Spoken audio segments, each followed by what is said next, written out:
बिस्मिल्लाहिर्रहमानिर्रहीम। अस्सलाम वालेकुम स्टूडेंट्स। CS 506 के टॉप 50 MCQs में आप लोग को वेलकम। ये MCQs जो आज हम देखेंगे ये फाइनल टर्म के लिहाज से बहुत ज़्यादा इंपॉर्टेंट हैं। ये वो MCQs है जो आपके अभी लास्ट लेक्चर में से क्विज़ हुए थे, यानी 2 क्विज़ एक साथ हुए थे।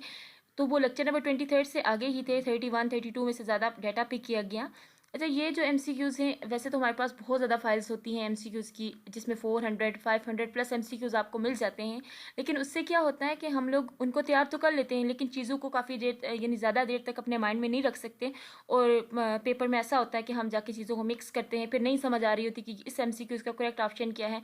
भाई फाइल कम से कम करें, कम से कम MCQs करें, लेकिन देखें कि इंपॉर्टेंट हो। स्पेशली आप अपने जो क्विज़ देते हैं वही फाइल्स आपकी इंपॉर्टेंट होती हैं, क्योंकि क्विज़ के जो डाटा है वो आपके वो इंपॉर्टेंट होता है, वो वहीं आपका फाइनल टर्म में ज़्यादा आने के इनके चांसेस होते हैं। और मोस्टली होता भी ऐसा ही है कि वही MCQs आपको दिए जाते हैं। सो आज के जो MCQs हम देखेंगे टॉप 50, उनमें से 30 प्लस MCQs ऐसे हैं जो अभी क्विज हुए और मोस्टली स्टूडेंट के वो 30 प्लस MCQs ऐड हुए थे, और बाकी के 20 MCQs भी बहुत ज़्यादा इंपॉर्टेंट हैं, जिनके चांसेस नहीं बल्कि इंशाल्लाह इस फाइल करने के बाद आप लोग 15 प्लस MCQs सॉल्व कर लोगे। सो स्टार्ट करते हैं हम अपने क्विज़ को। इसमें देखें हमारे पास सबसे जो पहला क्विज़ है, या सबसे जो पहला हमारे पास MCQs है, वो ये है कि in page with bean MVC model 1 approach all the business logic goes into. अच्छा, इसमें देखिए MVC मॉडल 1 और मॉडल 2, ये मॉडल आपके पास दो ही मॉडल आपके डिस्कस हुए लेक्चर नंबर आई थिंक 35 36 में, ये मेरे ख्याल से ये डिस्कस हुए। तो इसमें आपने क्या करना है, मॉडल 1 और मॉडल 2 की थोड़ी सी आगे उसकी ब्रांचेज हैं, उसको आप देखें। उसका कंसेप्ट क्लियर करने के बाद आपके 2-3 MCQs ऐसे होंगे जो आपके इस टॉपिक में से आएंगे। सो पहला आपका तो फिलहाल यहाँ पर जो है वो है इन पेज विद बीन, यानी इन पेज विद बीन जो आपके MVC मॉडल 1 में आ रहा था, approaches all the business logic goes into Java beans में वो जाती हैं लॉजिक सारी। अच्छा, इसमें नेक्स्ट आपका है Java bean class must have zero argument constructor. तो येस, जावा बीन क्लास का जो है वो जीरो आर्ग्यूमेंट कंस्ट्रक्टर होता है। थर्ड वन है आपके पास which of the following approach is called page with bean approach. अब देखिए पेज विद बीन अप्रोच अगर हमने देखा पहले में, यहाँ देखिए इन पेज विद बीन तो MVC मॉडल 1 को डिस्कस हुआ ना, तो यहाँ पर यही बात पूछी गई कि आपका जो पेज विद बीन अप्रोच है ये कौन से मॉडल में आ रहा है। तो ये आपका MVC मॉडल 1 का स्टेप है, ठीक है। उसमें हमने देखा था कि पेज विद बीन अप्रोच हमने पढ़ा था। नेक्स्ट आपके पास है which of the following is true about tag with attribute in JSP। अच्छा, सेकंड टॉपिक, जैसे हमने मॉडल 1 और मॉडल 2 की बात की, इस टॉपिक को आपने क्लियर करना है। सेकंड टॉपिक आपका एट्रीब्यूट्स का आ रहा है, टैग्स का, यानी कि टैग्स की कितनी टाइप से, 3 टाइप से। टैग सिंपल टैग था, टैग विद एट्रीब्यूट्स था, और टैग विद बॉडी था। 3 टैग्स थे, तीनों को हमने लेक्चर के अंदर बहुत अच्छे से किया था और बहुत सिंपली उनको समझने की कोशिश की थी, सिर्फ इसलिए कि उस वक्त भी मैंने साथ साथ लेक्चर्स में भी मेंशन किया था कि आपके MCQs के लिए इंपॉर्टेंट है, शॉर्ट क्वेश्चन के लिए 3 मार्क्स वाले जो क्वेश्चन होते हैं उनके लिए इंपॉर्टेंट है। तीनों टैग्स को अच्छी तरह से देखें। तो इसमें क्वेश्चन जो आज का जो हमारा है यहाँ पे जो हमारे सामने स्क्रीन में है, स्क्रीन पर है, वो है which of the following is true about tag with attributes. Tag with attributes में क्या होता है कि आपका स्टार्टिंग टैग भी होता है, एंडिंग टैग भी होता है, और मिड में एट्रीब्यूट्स होते हैं, बॉडी नहीं होती। सो यहाँ पर क्या बताना है कि all of the given option, यानी ये सारे, यानी it has attribute with in tag, इसके एट्रीब्यूट भी होते हैं, इसकी बॉडी नहीं होती, it has start in end of tag, यानी ये सारी चीज़ें इसके अंदर मौजूद हैं, ठीक है। बॉडी तो नहीं है ना मौजूद, तो हम बताने की ये सारी चीज़ें तो बता दिया गया ना MCQs में। सो इससे related attributes, tag with attributes, tag with body and tag simple tag, ये तीनों टैग्स आपने अच्छी तरह से करने हैं। अब इससे ये आ सकता है, अब यहाँ पे देखिए टैग विद एट्रीब्यूट है, टैग विद बॉडी भी आ सकता है ना, टैग विद सिंपल टैग की भी बात हो सकती है। सो अगर ये टैग का टॉपिक इंपॉर्टेंट है, ये आपने तैयार कर लिए, तो इससे रिलेटेड MCQs को आप कवर कर लेंगे। नेक्स्ट देखें, a layer represent the view of an application. Application का व्यू कौन रिप्रेजेंट करता है, वो लॉजिकल लेयर है आपके पास। नेक्स्ट आपके पास है लेयर्स, भी हमने कितनी डिस्कस की थी, हमने 3 लेयर्स डिस्कस की थी अपने लेक्चर के अंदर। उन लेयर्स को आप अच्छी तरह से कर लें। देखिए एक टॉपिक आपका लेयर्स वाला हो जाएगा, दूसरा मॉडल्स वाला हो जाएगा, और थर्ड जो हमने इससे पहले डिस्कस किया लाइक ये एट्रीब्यूट्स वाला, ये टॉपिक आपका इंपॉर्टेंट है, इनको आपने स्किप नहीं करना। इसमें से एक MCQs नहीं, 3-3 4-4 MCQs आने के चांसेस होते हैं। फिर आपके पास है which of the following is not a servlet related package. कौन सा सर्विलेट रिलेटेड पैकेज नहीं है, यानी सर्विलेट का पैकेज नहीं है। तो ये सारे आपके पैकेजेस हैं। जो लास्ट है जावा एक्स सर्विलेट डॉट्स SVT, ये आपका पैकेज नहीं है। सो आपने इसको बताना है कि ये आपका पैकेज नहीं है। HTTP, अच्छा HTTP रिस्पॉन्स कोड हमने देखे थे लेक्चर नंबर 30 से आगे ही था मेरे ख्याल से, उसमें हमारे पास कोर्स कुछ रिस्पॉन्स कोड दिए थे 404, 405, 499 इस तरह के कोड थे, जिनमें इन कोड्स को आपने क्या करना है, इनको आपने अच्छे से क्लियर करना है, क्योंकि इस कोड से अभी 404 कोड को डिस्कस हुआ, हो सकता है वो किसी और कोड का यहाँ पे ले ले नाम, तो उससे रिलेटेड जब आपके रिस्पॉन्स कोड सारे क्लियर होंगे ना, तो आप इस MCQs को अच्छे से कर लोगे। सो 404 में आपके पास क्या था कि requested resources is not available, यानी इस कोड को जब आप रिस्पॉन्स कोड को यूज़ करते हैं तो आपके पास क्या आता है कि requested resources is not available. Next आपके पास है which of the following is not web technology of Java, web technology कौन सी नहीं है इसमें से, JSF है आपकी, JSP भी है, तो ASP जो है ये आपकी टेक्नोलॉजी नहीं है जावा की, ठीक है। ये टेक्नोलॉजी के कुछ नाम दिए हुए हैं उसमें टॉपिक के अंदर, तो मेंशन है 3-4 नाम है दिए हुए हैं, तो उसमें से जो नहीं है तो आपने बता देना है। फिर आपके पास नेक्स्ट है which of the following problem occur with lower priority threads, lower priority thread के अक्कर होने से कौन सा प्रॉब्लम आता है, तो स्टार्वेशन प्रॉब्लम जो है वो अक्कर होता है। To create database meta data object we write following line of code, कौन सा कोड हम लिखते हैं, इन कोड्स को आपने बहुत अच्छी तरह से याद करना है। ये आपके कोड जो है वो यानी एनुअल टर्म में या एनुअल एग्जाम में आपके जो है वो आपके ये लाजमी कोड आते हैं, क्योंकि मोस्टली स्टूडेंट्स तो यही कहते हैं कि टोटली कोड होता है, CS 506 में तो क्वेश्चन होते ही नहीं है, टोटली कोड होता है। तो ये जो छोटे छोटे कोड्स हैं जो आपको मेंशन होते हैं, इनको आप लिख लें, इनको याद कर लें अच्छी तरह से, क्योंकि ये देखें अगर आप तो ये जो आपके बाकी ऑप्शन है तो ये भी सारे इन्हीं कोड से मिलते हैं आपका जो, तो इसमें स्टूडेंट बहुत ज़्यादा कन्फ्यूज़ होते हैं, ठीक है। तो कन्फ्यूजन से बचने के लिए आपने क्या करना है, कोड को अच्छी तरह से याद कर लेना है। इसमें आपके पास कौन सा है, right database meta data DB equal है con.get मेटा डाटा, और आगे ब्रैकेट्स आपकी हैं, फिर उसके बाद लास्ट में सेमीकोलन है, इसको आपने याद रखना है। नेक्स्ट आपका है which of the following range of response code indicate that request was successfully, कि वो कौन सी कोड रेंज है जो आपको ये मैसेज देती है कि आपकी रिक्वेस्ट जो है वो सक्सेसफुली हो गई है, सबमिट हो गई है।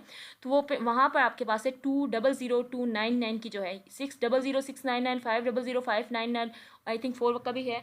तो ये कोड्स जो रिस्पॉन्स कोड हैं, मैंने पहले भी मेंशन किया कि इनको आपने अच्छे से करना है, इसको मैंने इस फाइल की लास्ट में ऐड किया हुआ है, आप उसको मस्ट वॉच करना, या फिर अपने हैंड आउट से उसको मज़ीद जो है वो डीपली देखना, क्योंकि इस कोड से रिलेटेड आपके क्वेश्चन आएंगे। तो जब क्वेश्चन आपको यानी वही बात है फिर कि कन्फ्यूजन से बचने के लिए आप इस टॉपिक्स को अच्छी तरह करें, तो आपको इन कोड्स में कोई प्रॉब्लम नहीं होगी।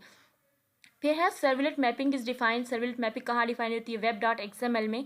Application is object of servlet, context का ऑब्जेक्ट है। Which of the following is not true about HTTP, HTTP से रिलेटेड कौन सा काम जो है वो ट्रू नहीं है। तो देखें HTTP का टॉपिक आपके पास टोटल आपके हैंड आउट्स में भी 5-6 लाइन्स का HTTP का जो है इंट्रोडक्शन और उसके कुछ लाइन्स बताई हुई है, उन लाइन्स को करें। जब उन लाइन्स को आप करेंगे तो ये शॉर्ट क्वेश्चन में भी इंपॉर्टेंट है, क्योंकि शॉर्ट में भी HTTP से रिलेटेड पूछा जा सकता है। तो HTTP में कौन सा ट्रू नहीं है, HTTP maintain user session between successive request, so ये जो है ये आपका ट्रू नहीं है। नेक्स्ट आप देखिए आपके पास है in the context of Java thread sleep method throw exception, sleep method कौन सा एक्सेप्शन थ्रो करता है, इंटरप्टेड का। फिर उसके बाद है JSP uses print statement to generate HTML, it's true कि JSP जो है वो क्या करता है, प्रिंट स्टेटमेंट को यूज़ करता है HTML को जनरेट करने के लिए। लेयर्स देखें, फिर से लेयर्स की बात हो रही है, हमने 3 लेयर्स पढ़ी थी, सिर्फ आपकी हैं ही टोटल 3 लेयर्स, और लेक्चर के दौरान मैंने तीनों का बहुत आसानी से यानी आपका कंसेप्ट क्लियर करने के लिए बहुत आसान अल्फाज में इनको बताया था। 3 layer architecture consist of presentation layer dash, आगे सिंपल जगह है यानी कौन सी लेयर है, और डाटा लेयर है, तो आपकी बिजनेस लेयर भी इसमें ऐड है। Is not the type of HTTP request, कौन सी टाइप HTTP की नहीं है। देख लें HTTP से कितने MCQs बन रहे हैं और इम्पॉर्टेंट है सारे, इस टॉपिक को आप करें मस्ट। इसमें आपके पास गेट है, पोस्ट है, अपडेट है, डिलीट है, तो update is not the type of HTTP request. फिर है web.xml, web.xml is a configuration file है। फिर है which of the following object contain information specific to the servlet, servlet configuration का है। From the following packages, which one is used to write the servlet? Java X is used to write the servlets. Which of the following folder contain configuration file? web ने slash use करनी है आपने INF. The newly created thread can be moved to ready state by calling method. By start method से आपके जो threads होते हैं वो मूव कहाँ करते हैं, ready state by calling method. कौन से method को आप कॉल करते हैं, तो start method को आपने कॉल करना है। Servlets are use to, servlet कहाँ यूज़ होते हैं, प्रोवाइड करते हैं dynamic web content with extend web services को, ठीक है। सर्वलेट से रिलेटेड भी आपके MCQs आते हैं, इस टॉपिक को भी देख लेना, सर्वलेट का ये भी इंपॉर्टेंट टॉपिक है। फिर आपके पास है which of the following is are not correct about the threads, कौन सा थ्रेड से रिलेटेड जो है वो करेक्ट नहीं है। तो थ्रेड का टॉपिक भी बहुत शॉर्ट सा टॉपिक है, इसको अच्छे से करें क्योंकि यहाँ से एमसीक्यूज आते हैं। ये थ्रेड जो है मोस्टली शॉर्ट क्वेश्चन में मैंने देखा है, जितनी भी मैंने फाइल्स देखी हैं पास्ट पेपर्स, उनमें ये थ्रेड से रिलेटेड क्वेश्चन पूछा जाता है।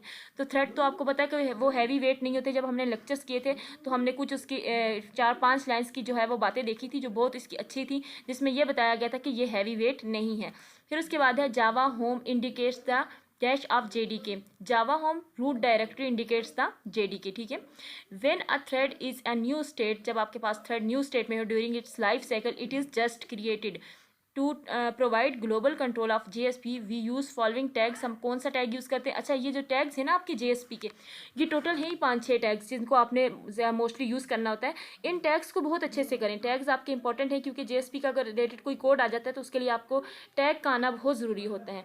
Each web application has servlet context, each web application has 1 servlet context. Choose correct lines of code to start a thread in Java, जब आप थ्रेड को स्टार्ट करते हैं जावा के अंदर तो आप कौन सा कोड यूज़ करते हैं? t.start।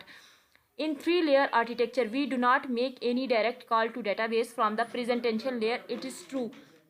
Layers are isolated from each other to increase coupling between them. False, ठीक है। नेक्स्ट आपके पास है to correct way to get user session object. तो करेक्ट वे कौन सा है यूजर सेशन ऑब्जेक्ट के लिए? HTTP session. HTTP सेशन के बाद आपके पास है तो है HTTP session. HTTP session equal है request dot get session true. ये वो कोड्स ऑफ लाइन्स हैं जिनको आपने अच्छे से याद करना है। नेक्स्ट आपके पास है जो नेक्स्ट MCQs है वो है ODBC stand for, OBC stand for open database connectivity है, ठीक है। ओपन डेटाबेस कनेक्टिविटी है और ये क्वेश्चन आता है MCQs में आपका। और सम टाइम ऐसा भी होता है कि एक्सप्लेन ODBC, ठीक है, ओपन डेटाबेस कनेक्टिविटी को एक्सप्लेन करना होता है। J2EE is develop for which of the following application, ये लार्ज एप्लीकेशंस के लिए डेवलप हुई थी। ये आपके लास्ट लेक्चर्स में से आया है, ठीक है। J2EE के ये डेवलप किस लिए हुई थी? लार्ज एप्लीकेशंस के लिए। फिर उसके बाद है all data type is kept at application server, बहुत डायनेमिक एंड स्टैटिक है। Session trekking is done through following techniques, session trekking किससे डन होती है? Cookies, hidden fields and URL rewriting. अच्छा, ये जो कुकीज़, हिडन फील्ड और URL रीराइटिंग है ना, इस टॉपिक को आपने बहुत अच्छी से करना है, ठीक है, क्योंकि ये आपके शॉर्ट 3 मार्क्स वाले जो क्वेश्चन है ना वो यहाँ से इनमें से या तो वो हिडन फील्ड में से होगा या URL रीराइटिंग में से। फिर आपके पास है absence of cookies indicates that the user in visiting this site for the first time. Yes, it is true के एब्सेंस ऑफ कुकीज़ जब होता है तो क्या इंडिकेट करता है कि यूज़र जो है वो फर्स्ट टाइम इसको विजिट कर रहा है। JSTL stand for JSTL Java server pages standard tag libraries. अच्छा, जितने भी आपके पास इस तरह के वर्ड हैं ना, JSTL, DDB और DLC, तो इनको आपने अच्छे तरह से याद करना है क्योंकि आपके MCQs में पूछे जाते हैं। Entire JSP page gets translated into a servlet at once, के वंस टाइम जो होता है वो JSP page get started into servlet. Layer represent the dash view of application, तो लेयर जो होती है वो कौन सा व्यू आपके पास रिप्रेजेंट करती है? वो logical view. Which of the following is use for inheritance, inheritance के लिए कौन सा जो है वो यूज होता है इन जावा के अंदर? तो एक्सटेंड कीवर्ड जो है वो यूज होता है। Collection can store homogeneous objects, homogeneous objects भी हमने देखे थे। Which of the following belongs to category of checked exception, input output expression यानी IO एक्सेप्शन जो होते हैं ये किस लिए, ये कौन सी कैटेगरी में होते हैं? ये आपकी चेक्ड एक्सेप्शन वाली में।